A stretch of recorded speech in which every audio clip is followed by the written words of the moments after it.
CJP আন্দোলনকারীর বাবাকে পিটিয়ে খুনের ঘটনায় ঘটনাস্থলে পৌঁছলো ফরেন্সিক দল। বাঁকুড়ার ইন্দাসে ঘটনাস্থলে পৌঁছয় ফরেন্সিক দল। ইন্দাসে মৃতের বাড়িতে আইএসএফ বিধায়ক নওশাদ সিদ্দিকীও পৌঁছন। দিল্লিতে ককরোচ জনতা পার্টির আন্দোলনে যোগ দিয়েছিলেন ইন্দাসের আব্দুল হাফিজ।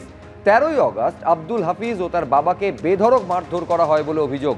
আর এই মারধরের জেরেই বাবার মৃত্যু হয় বলে দাবি সিজেপি আন্দোলনকারীর। এই গ্রামে এই ধরনের পরিস্থিতির সম্মুখীন গ্রামের মানুষ হয়নি, যথেষ্ট এরা আতঙ্কে। আমার ভাই গিয়েছে যে এলাকার শিক্ষা প্রতিষ্ঠানের মান উন্নয়নের জন্য।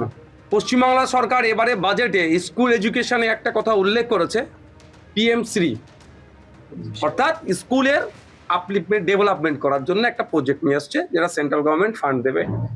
তাহলে এ যে দাবিটা করছে, এও তো স্কুলের ডেভেলপমেন্টের দাবি করছে।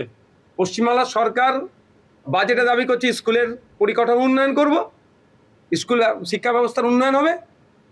আর এই আব্দুল হাফিজ যে দাবি করছে সেম দাবি, তারপরেও কেন হলো?